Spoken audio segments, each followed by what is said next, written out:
હું મનીષા દલાલ MD kitchen ચેનલમાં તમારું સ્વાગત કરું છું। આજે આપણે બનાવીએ છીએ પોંકવડા। સુરતના ફેમસ એવા પોંકવડા એકદમ આસાનીથી આપણે ઘરે બનાવી શકીએ છીએ। તેના માટે આપણે ચણાની દાળ પલાળવાની છે, કમસે કમ 1 કલાક પલાળવાની છે। તમારી પાસે ટાઈમ ન હોય તો કલાક પલાળવાની, અને ટાઈમ હોય તો 2 થી 3 કલાક એને પલાળી લેવાની છે અને ધોઈને પલાળવાની છે। ફક્ત ચણાની દાળ જ લેવાની છે, બીજી કોઈ દાળ મિક્સ કરવાની નથી। ત્યાર પછી આપણે એમાંનું પાણી કાઢી લેશું અને આ દાળને આપણે પીસી લેવાની છે અને અધકચરી પીસવાની છે, એકદમ બારીક પીસી નથી નાખવાની। આપણે દરદરી જેવી આપણે રવો કેવો બારીક હોય છે એ ટાઈપની આપણે આને પીસી લેવાની છે અને જરૂર પડે તો તમે 1 કે 2 ચમચી પાણી નાખજો, વધારે પાણી નહીં નાખતા, તો ખીરું તમારું ઢીલું થઈ જશે તો તમને ભજીયા મૂકવામાં એકદમ મુશ્કેલી પડશે। ત્યાર પછી એની અંદર આપણે થોડું મીઠું નાખી દેશું અને મરચું નાખી દેશું। આ આદુ મરચાની પેસ્ટ છે અને આપણે આમાં ચાહો તો તમે આખા મરચા પણ લઈ શકો છો। ત્યાર પછી હળદર નાખી દેવાની છે અને મસાલા ચડિયાતા કરવાના છે અને પીસી લેવાનું છે। ત્યાર પછી આ રીતનો પોંક એકદમ આસાનીથી મળી જાય છે અત્યારે આ સિઝનમાં। તો આપણે આ પોંક લઈ લેવાનો છે, અડધો પોંક એને આપણે પલ્સ બાજુ રાખીને પીસી લેવાનું છે। જો તમે જોઈ શકો છો મેં અહીં દાળ પણ પીસી લીધી છે અને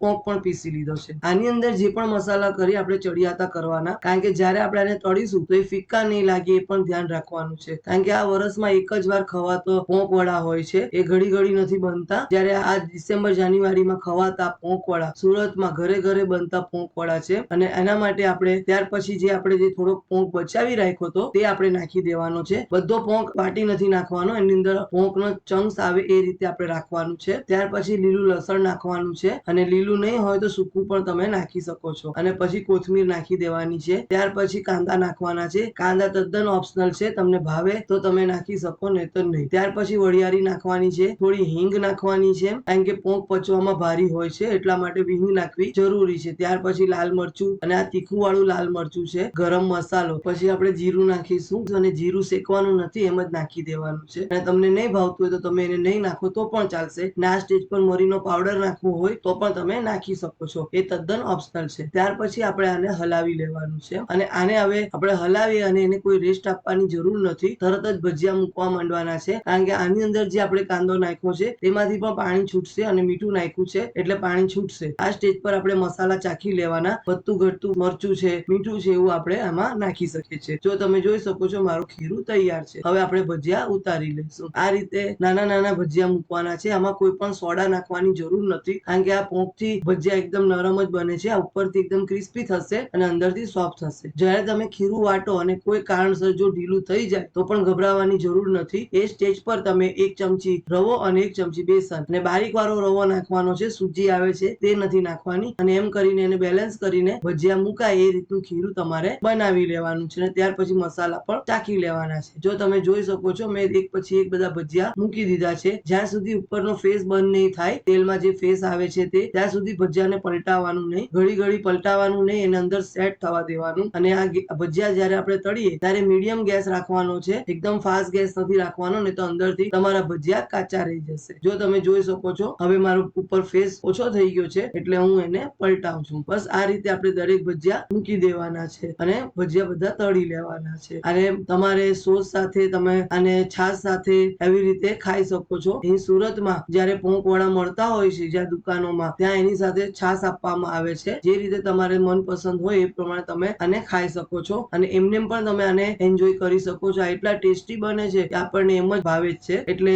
ચોક્કસથી આ શિયાળાની સિઝનમાં એકવાર પોંકના વડા બનાવજો, કેવા બન્યા અને જણાવજો। તમે જો સુરત શહેરથી આ વિડીયો જોતા હોય તો પણ મને કોમેન્ટમાં જણાવજો। જો તમે જોઈ શકો છો મારા વડા કેટલા સરસ થઈ ગયા છે। બસ આ રીતના ભજીયા આપણે ઉતારી લેવાના છે। મેં અહીં એને ગ્રીન ચટણી સાથે સર્વ કર્યા છે, તમારે એની સાથે છાશ લેવી હોય તો તમે લઈ શકો છો, પણ અહીં સુરતમાં આ ભજીયા સાથે છાશ પીવાય છે, એટલે આ રીતના ભજીયા અહીં સુરતમાં મળે છે। તમે કયા શહેરમાંથી આ વિડીયો જો છો એ પણ મને જણાવજો। જ્યારે શિયાળાની સિઝન આવતી હોય છે ત્યારે આવી બધી વસ્તુ મળતી હોય છે, તો વર્ષમાં એકવાર આ પોંક વડાની મજા માણવી જરૂરી છે અને ચોક્કસથી માણજો। તમને જો મારો વિડીયો ગમતો હોય, મારી રેસીપી ગમતી હોય તો લાઈક કરો, શેર કરો, સબસ્ક્રાઇબ કરો, અને ખરેખર જો ઉપયોગી હોય તો એને ચોક્કસથી વધારેમાં વધારે શેર કરજો અને લાઈક કરજો। તમારે બીજી કોઈ રેસીપી માટે કોમેન્ટ કરવી હોય તે પણ તમે કરી શકો છો। અમારા ફેસબુક પેજને પણ ફોલો કરજો। ફરી મળીશું નવા વિડીયો સાથે, નવી રેસીપી સાથે। Thank you for watching. આવજો।